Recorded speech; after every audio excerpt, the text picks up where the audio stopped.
Don't forget to subscribe and click the bell icon so you never miss a new video. Welcome to the first Tech in the Car podcast.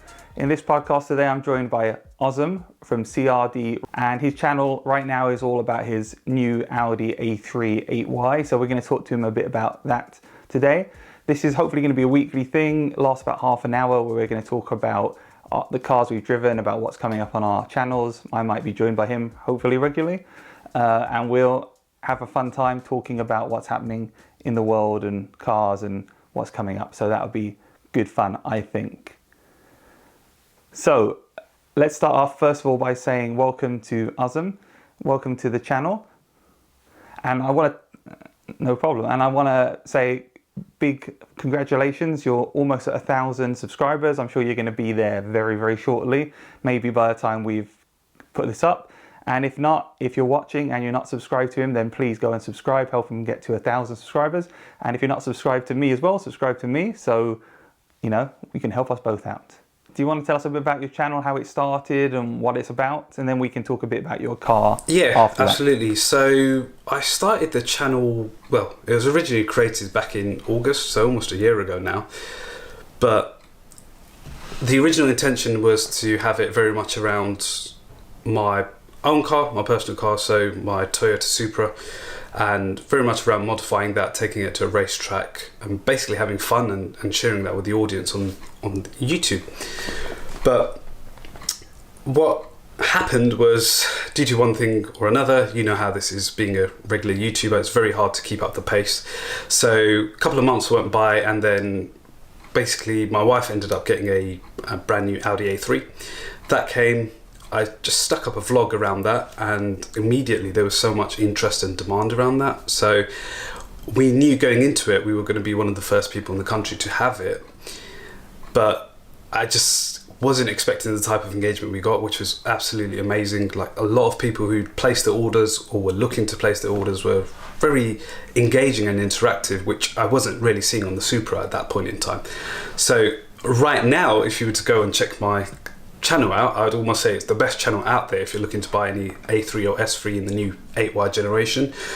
But I just thought it was worth filling out a bit of the background. That's not the original intent behind the channel, but I agree with you. If you're after an Audi A3 8Y, the brand new model, 2021 model, then your channel has got everything. You've got great videos on all the bits, and you can talk about those if you want to. But yeah, if somebody's watching this and they want to know all about an 8Y Audi A3, then yeah, definitely check out the channel. I made a couple of videos myself, but I was only able to spend some time in the dealership with the car for, you know, like an hour or something, whereas you've got one, you're using it every day, and so you've got an amazing breadth of content about all the different features of it. So, you know, that puts you in a really, really good position to share your experiences, and that's what we're about, helping other people understand and learn about cars and what they want. So, I mean, like, what is it that, so how did you end up getting the new A3? What drew you to the A3? Like, are you an Audi guy? Have you always liked Audi? So personally, I'm a Japanese car guy. So in terms of when I think of fun cars, it's the old 90s era of Japanese cars.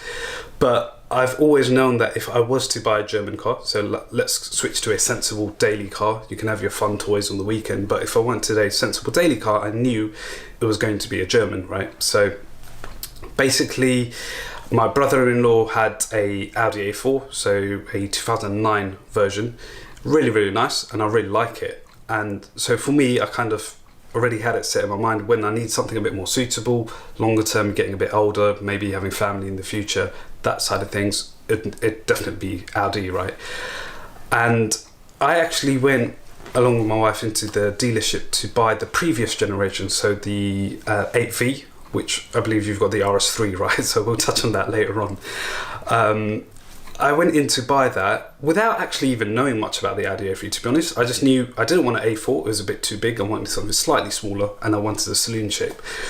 I went into the dealer, they were really only interested in selling me what they had in stock. Hadn't even told me that a new shape had been announced and it was becoming available to order. So the stock they had didn't meet our requirements, which to be honest were pretty basic. It was just, we wanted heated seats and a panoramic roof. So because they didn't have that, we walked away, and later when we came home, we had a look on Audi's actual website and they announced a new model. And that's kind of how we stumbled upon it, because we thought, okay, something new's coming out. I remember immediately looking at the pictures that they had on the website, and the first thing I turned around and said was, oh my God, these vents are from the Lamborghini. And my wife looked at me like really confused, but obviously she didn't quite understand that Audi, Lamborghini, kind of the same thing behind the scenes. But for me, that was one thing that I wanted from the A3, because I felt it'd been around since 2013, 2014. I felt the interior was about due for an update, so I was really happy when I got home and realised they'd completely refreshed it. So we knew at that point, that's it, we're going to place an order for the new one. And that's kind of where it went, really. A bit of a weird story happened after that. So again, there's videos on this if you want to go and check it out. But basically, the way Audi, I'm not sure, Oliver, you'd probably be able to help me out in this, but if other manufacturers work in this way, they stagger the release of their trims and their engine and transmissions. So yeah, so what actually ended up happening, we wanted the Edition 1, which used to be called a Black Edition on all previous Audis, just simply because it looks that little bit meaner, it's not got as much chrome.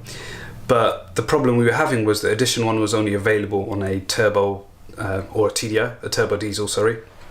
And we wanted a petrol version because living in London with ULEZ coming, we're not that confident to go out and buy a brand new diesel car, because the mayor might decide to suddenly change the goalposts again and you'll have to end up selling your car soon. So we really liked the car, but one, we hadn't seen it in person, and the other one was it wasn't out in the desired spec that we wanted. So we frantically phoned around the country, to be honest. So we found one of three, which wasn't too far from us, so at Stansted Airport. Went down and had a look at it. Looked really nice in person, really nice and aggressive, and to this day I still think it's one of the best looking cars in those range, and like in terms of the A classes, the BMWs, that side of things. But it was really nice, and the problem was it was in the S line, so it had the chrome, it had the smaller alloys on there, and a few other things that weren't on there that are available on the Edition 1. And I remember having this conversation thinking with the dealer at the time, and he pretty much said, look, it could be 6 months from now. And it was a really awkward situation, which I'm sure many people find themselves in. It's like, well, here's a car that's available today for you to have. It's not exactly ticking all the boxes, or do you wait 6 months? And bearing in mind, we at that point in time had a Mini Cooper S, so it was my wife's car. It was getting on a bit. It was about 13 years old at the time. So if we'd kept it for another 6 months, it would mean putting it through another MOT, fixing anything that was going to go wrong with it. So it was like a really tough decision to make. But what sealed it for me was when the dealer told me that the alloys available in the Edition 1 would cost £4,000, and I really liked those. So that at that point to me was just like, well, it's a no-brainer, just wait then, because the difference in the trim's £3,000, so why am I going to pay £4,000 difference? But that's a short version of it, but like I said, it's properly documented across the channel anyway. So I mean, you know, getting a new car, my experience too with my previous generation RS3, you know, like I've had that now since 2018, and it's almost 4 years. My PCP is up in beginning of next year, and I'm looking for a new car myself. And I have to be honest, I really like the size and the shape of the A3. I know you said that you wanted a saloon. I think it is the best proportioned, nicest looking car probably out of every manufacturer and every brand. So I think, you know, like, is that what you felt too with that? Yeah, I mean, I to be honest, as a RS3 owner, you know, I'm guessing now one of your most favorite features about it is the honeycomb grille that you have on there. So for me, when the new generation came out and they were making that standard on all the cars, it was just like, wow, all of a sudden I don't have to modify it to get it to look the way that I would want. So yes, I know it's only a 35 TFSI, which is a 1.5 litre, but you wouldn't guess that just by looking at it. So I still genuinely believe, now personally, the BMW, not a fan of the front grills that it's got on the 1 Series. And with the Mercedes, although it's got a nice interior, I just personally feel the bonnet's a bit too, I don't know, almost like a snout, a bit too bit too elongated. But you're absolutely right. Proportionately, I think the A3 is really weird. Ever since they've done a saloon, I've started questioning why the A4 exists, because there's literally not that much difference size-wise between the two, but the A3 ticks all the boxes. And I'm sure you remember that the A4 obviously used to be the size of the A3, and as we've seen cars get bigger and they get larger, and and so I would say when I was growing up, I think I had loads of books about supercars, and I had loads of books about Ferraris and Lamborghinis, which I never thought were attainable. But one of the cars that really got my attention was, I think it was the B9 RS4. And I loved how I think it was like 414 horsepower. And I loved it. I thought that looked really, really cool. I remember watching videos of it on Top Gear and seeing that car in action. And, and I loved... Was that the estate version? Well, I like there was a saloon version of it. So obviously nowadays you can't get the RS4 in saloon version. They only make the S4. So I kind of feel like the RS3 that I have in the saloon format is the spiritual successor to that car. It's got almost the same amount of power, not quite, but getting close. And who knows, maybe the next generation, the 8Y, will have maybe even the same amount of power. But it was like the same size. And being in London, as you know yourself, there are lots of narrow streets. Lots of people park really, really badly. And having a wider car like an A4 or even an A5, really nice and coupe, but hard to park, hard to fit, really wide. You're worried about somebody scraping it as they're driving down the street. So I think the A3 is a perfect size, and I like the saloon because I always thought it was like really mature and grown up. Like I felt like especially if you're looking at an RS3, I feel like the hatchback version, sportback version, is a bit sort of boy racery, and nothing wrong with that. But I wanted to kind of have a more mature kind of look, and I wanted it to be like that old RS4, and so that's why I loved it. And you talked about the grill. You talked about the grill, right? I was annoyed when I saw the new A3s have that honeycomb grill, because I was like, what are they going to do with the RS3? Like, there goes my special cool feature. So I get what you I get what you have to say about it. Yeah, and it's the same for S3 owners as well. All of a sudden, if you look at the current generation, the difference between an A3 Edition 1 and a S3 is basically chrome mirrors. Like visually, I'm talking about, okay, you've got the four exhausts at the back. But other than that, it's the same style of grille at the front. They're actually identical alloys that you can get in both cars. And it's like, I don't understand, because in terms of running costs, it's going to be 4 or 5 times much as having the A3. So I'm just speaking from personal perspective in terms of insurance, but I definitely think you're right. So just touching on the fact that the cars are getting bigger and bigger and bigger. So like I said, we had a Mini Cooper Cooper S 2007 version. I think it's the R56. Now, for my wife Sana, she was moving. She wanted the Sportback version, and I just said, like, this can sound weird because I still relatively look young, but I exactly what you said. I said I just don't want to be a boy racer going around, right? And that's why I associate a hatchback with at this point in time. And so for me, it was like, we have to go for the saloon, and she was just really worried about the size and the difference. But actually, when we looked at the dimensions of it, would you believe that it's the same width as a 2007 Mini Cooper? Really strange, right? But although the cars are getting bigger, I think what that actually shows is that although the Mini was called a Mini, she was actually used to having a wider car. And yes, it's a little bit longer, but then you've got parking sensors and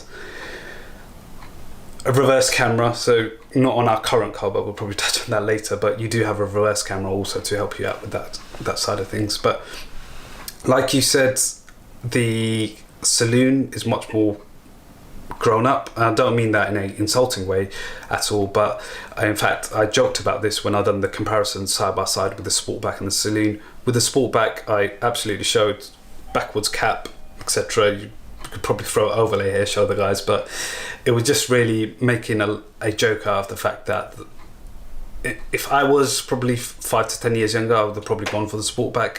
But now, being a bit older, you want something a bit more elegant, a bit more relaxed, in terms of not constantly getting attention. I definitely agree with you. So I heard this isn't your first Audi A3. What happened? What's the story behind that? So it's weird, right? Because we only got the car in, well, the first edition one we got in October. And what happened was basically, like I was saying, we were the first ones to get the car, first saloon A3 to be on YouTube. And I remember the day we picked the car up, the delivery driver went off and immediately jumped in the seat, was fiddling around looking for the controls to move the seat backwards and forwards, because the edition ones was supposed to come with electric seats, and instead it had the manual levers, which are well, ugly, so to say. Should have just had an easy rail to move it backwards and forward. And you know what? I've got manual levers on my car, my Super Sport seats on my RS3, and I'd love to have electric seats. Yeah. So kind of, I know what you mean. Yeah. So I mean, one of the things was, if you move from an S line to Edition 1, you get those electric seats, right? So when the delivery driver went away, I remember my wife saying, "Oh, doesn't it come with electric seats?" And I just, in this day and age, well, this is the first time I bought a brand new car, so I just thought, you know what, we probably read the website wrong, so let's not worry about it. And it was only when I put a few videos up, like a couple of viewers said, "Oh, hey CRD, I've got my car on order, how come yours hasn't got electric seats?" And then when I saw that comment, it was almost like, maybe I did read that there and I'm not imagining it. So I went back to the website, had a look, and they had this, like, I'll give you the exact wording, I can't remember off the top of my head, but you can put it up on screen. It was this really like woolly statement about electric seats, and like almost a paragraph about what you get with electric seats, and then at the end of it saying memory function not available for 35 TFSI S-tronic. Now that was the exact engine and gearbox that I went for. So it was basically saying, here's electric seats, it comes with memory functions, comes with memory dip mirrors and that side of things, and it's not available. So I thought, okay, fair enough. But there's something that didn't sit well with me, which was the way the wording was written. It suggested that electric seats should have been there, but just not the memory function. At which point I basically called up the dealership and said, "Where's your website says this, why haven't I got it on my car?" Their response back was basically, "Oh, you've got the 35 TFSI S-tronic, we've had an internal memo about this, it's got the mild hybrid electric battery in there, the MHEV battery. Because of that, there's some discrepancy in the voltage and we can't have electric seats in the car." I left it at that point because I thought, alright, fair enough, it's just probably a small print that I never got around to reading. Couple of days went by and it really started niggling at me at this point that such a big manufacturer can be so lazy around their wording and get away with these things. So as a profession, I'm a product manager, so creating collateral, making sure my wording's on point when I go out and present to people, that side of thing, it's literally bread and butter to me. So it was really niggling away in my mind, thinking, how can such a big company be getting away with this when there's so much emphasis placed on it in like a product manager role? So I wrote off a email, or fired off an email to Audi UK, and just said, "Look guys, I'm going to be putting up a review on my car. A couple of people have asked me why it hasn't got the seats. Can you officially tell me why that's the case? And if it is to do with the voltage, please can you make that clear on your website, rather than right now your website suggests that the car should have come with electric seats, just not with the memory function." They didn't reply to me, like most manufacturers I guess, but they didn't reply to me for probably about 4 or 5 weeks. And then I had a upcoming review of the car, so I think it was a 1,000-mile review, so it was a treat for our subscribers, helping us reach 150 at that point. And I thought, let me reach out to Audi, give them the benefit of the doubt, give them another chance, and just mention that, look, the review video is going up, can you give me something I can share with the audience? Otherwise I'm going to have to say that you didn't come back to me and there was no comment from you guys. What happened next was I basically found out, well, I got an email back saying that a few cars have been misbuilt, and this was really shocking to me because all the way up to this point I was told by Audi as well that there wasn't anything wrong with my car, it just isn't available, right? So this was news to me, and I done what any responsible YouTuber would do, shared that with my subscribers. So I put the notice up there of the email. Obviously I removed or anything to do with anyone's names, etc., and just shared it that there has been a misbuild, because by this time about a month and a half had passed, so a few more owners had got their cars without the electric seats, right? And it was a really woolly email. Again, I'll share it with you so you can show the guys, set some context, but it wasn't clear in there what they were going to do, whether a retrofit option was available or not. But I personally knew, hang on, I've ordered something, and I'm now finding out that I was misled to believe that my car wasn't supposed to come with it. And it's only because of prodding you guys consistently that you've now come out and told me that there is an issue, right? And believe you and me, for weeks after, people were still getting told that no, your car's not supposed to come with it. And my subscribers were literally turning around and sending my YouTube link out to the dealers to try and say, come on guys, get on the same page here. But basically, long story short, what happened at the end of that was, as I suspected, it wasn't going to be possible for them to do a retrofit, because A, they'd probably have to send the car all the way back to Germany, because Audi UK can't really do much, and once sending it back to Germany, it would be ripping the whole car apart. So that wasn't an option. Instead, they came back with a £250 compensation. So I don't know about you, but £250 compensation for not having the right seats in a car is not really that good. So you can probably guess what I asked for. I asked for a replacement car. That got ordered. At the time that was ordered, a week later, the next trim level became available. So the Vorsprung, which you probably saw on the channel, was recently revealed a couple of weeks ago. So we were in a weird situation where we had the first saloon in the country, or one of the first saloons, and then literally one of the first Vorsprungs in the country. So for the channel, it's been really good. I mean, just being able to share with people the advice and the types of spec and the features you get. But that's basically, in a nutshell, how we ended up with a second brand new car within 6 months. So I mean, I have to agree with you. You're spending all that money on a car and you want it to be perfect. And I know with my own RS3, I spec'd it all myself and I went through everything. And if anything had been missing, I would have been really annoyed.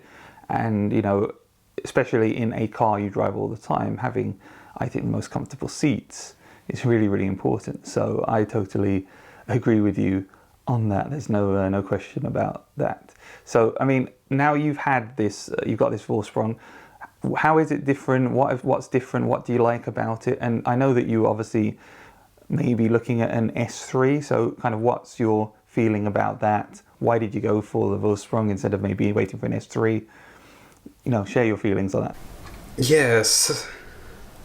Yeah, so firstly, the Edition 1 we'd spec'd it up to a certain point where, if we're just comparing A3s to A3s, we spec'd it up to a certain point that a Vorsprung was just another £1,200 more.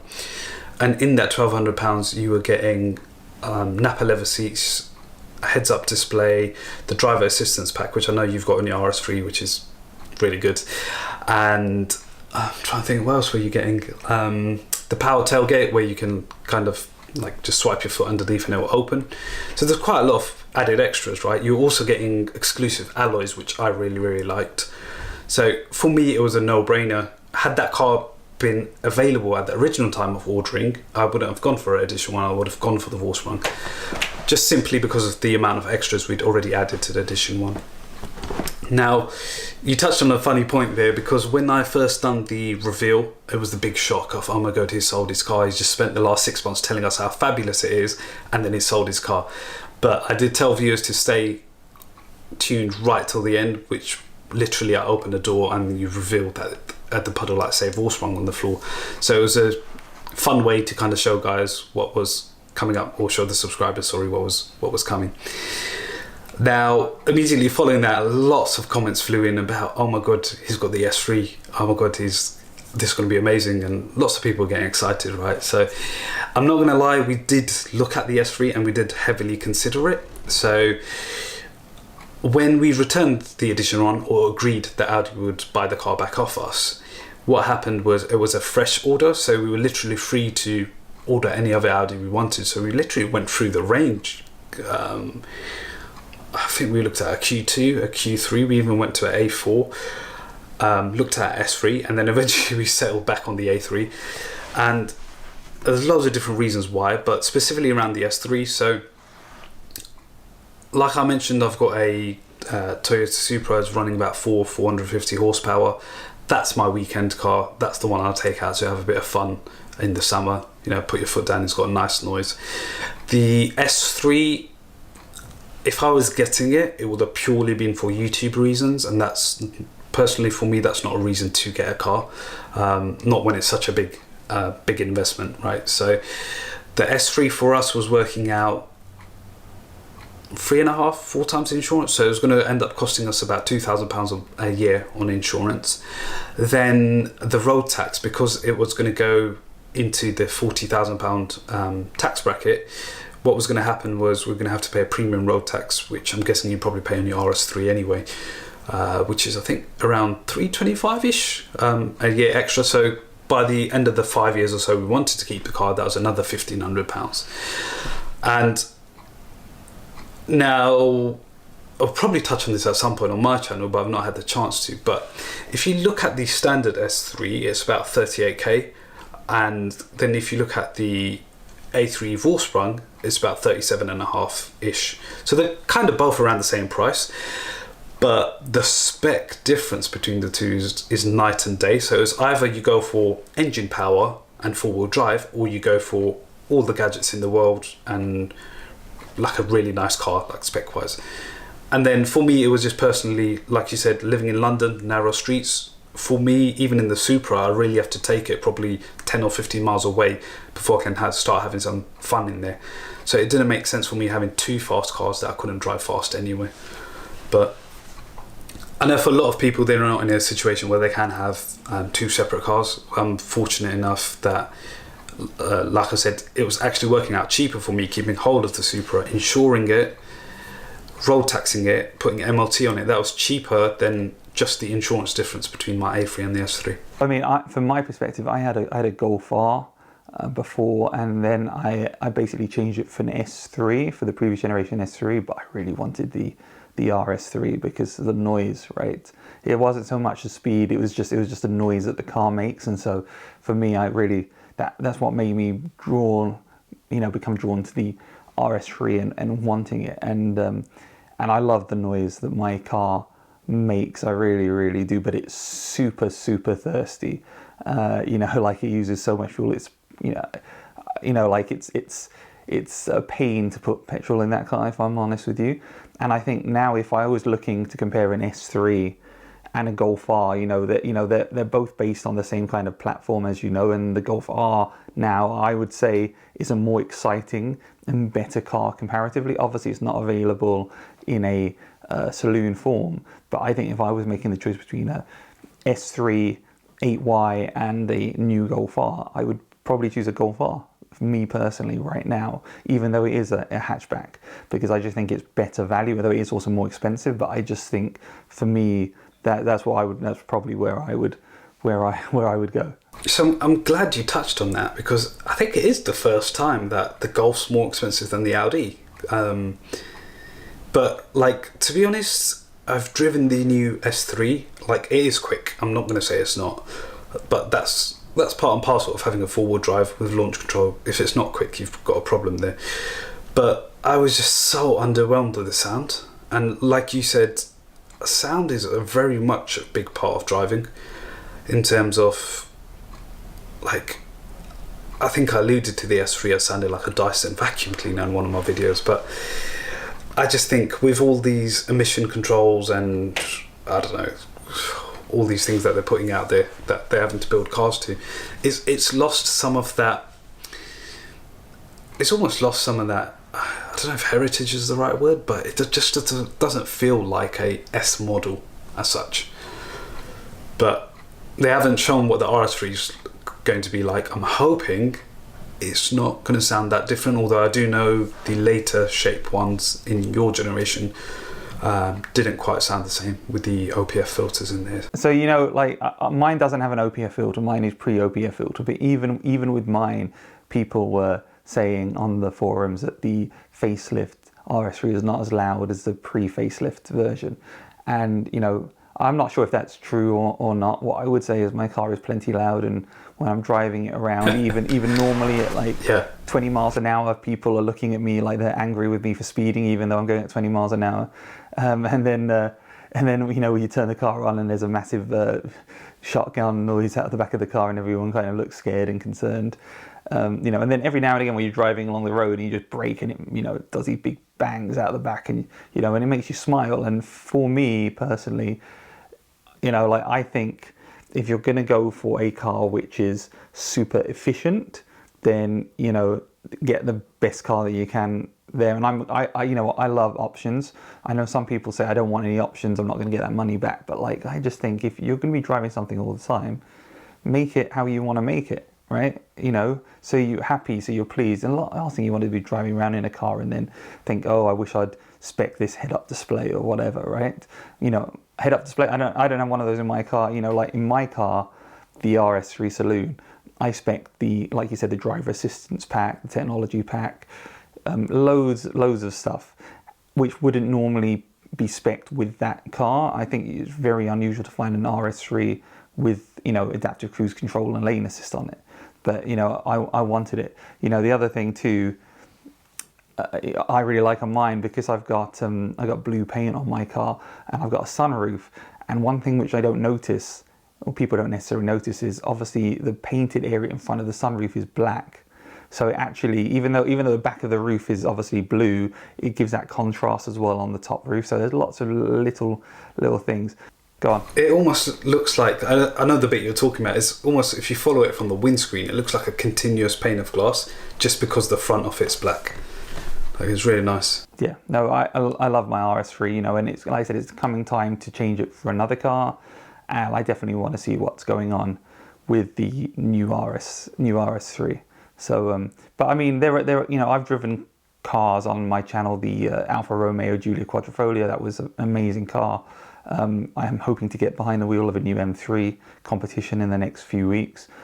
You know, and like, I have to be honest, I'm an Audi lover, but I've got more appreciation, I think, now for BMW than I did before in terms of their performance cars. You know, we're now in a M5 competition, which had like 20 miles from the factory, just come off the truck at the dealership, and it was still in its factory mode.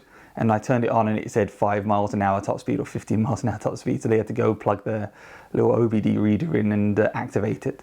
And I was the first person to drive that car. So, you know, like, I think I am an Audi lover. I love Audis, and it's really interesting to hear about your thoughts about and your experiences with Audi and with changing between your cars.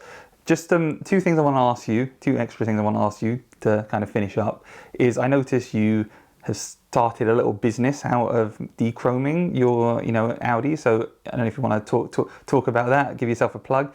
And the other thing too is you do have a Supra. Like, what are you planning to do with it in terms of the channel? Yeah, sure. So with the dechroming side of things, that was, I guess, something that I feel the channel, like, although it's relatively small, it's weird. It's like a tight-knit community, and I really like that. So something we saw that was often being asked for was, where can I go and get my car dechromed? I want my S-Line to look like an Edition 1. I want it all blacked out, etc. Now, with the Supra, last summer, we have done like vinyl wrapping stuff before. So in fact, my Supra is originally silver, but now it's vinyl wrapped to black. So we just felt, you know what, what's a better way to get out there, meet subscribers, and actually generate some income for the channel, right? So you know how it is when you're small. I'm not even across the threshold, but surely will be soon enough. But yeah, you will be very soon. Yeah, probably this week, right? You'll get over there. So yeah, hit that subscribe button, guys. But basically, I think how it is we want to make better content, but there's a limit to how much you can do. So for us, it was, okay, if we can meet subscribers, undercut the prices that are being charged by professionals. So trust me when I say we're literally almost half the price. Get to meet the subscribers, generate some money, plug that back into the channel, helps us grow, helps us make better content. So that was kind of the feeling behind it. And to be honest, it's picked up really well. So we've already designed a few cars. Since the video's gone out, even more people have come in and said, oh, can I pop down, when are you free? So it was definitely worth doing, and hopefully it enables us to make better content.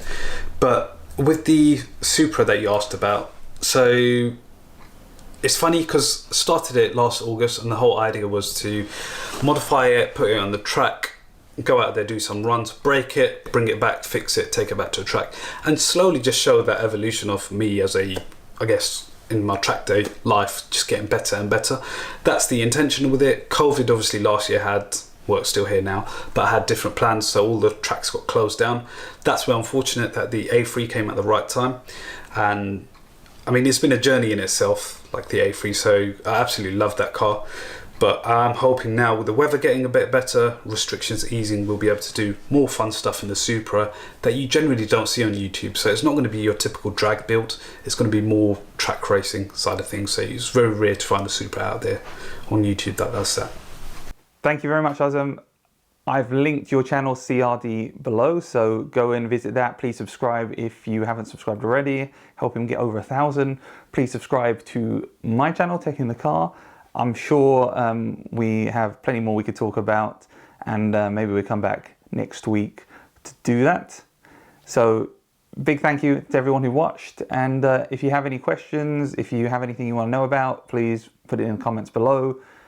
Leave a comment, and smash the like button if you enjoyed this and found this helpful. And this is available on YouTube, and I'm also going to have it on podcasting network, so you'll be able to listen to it as an audio recording. Thank you very much, and keep an eye out for the next video coming on both of our channels, on Tech in the Car and on CRD.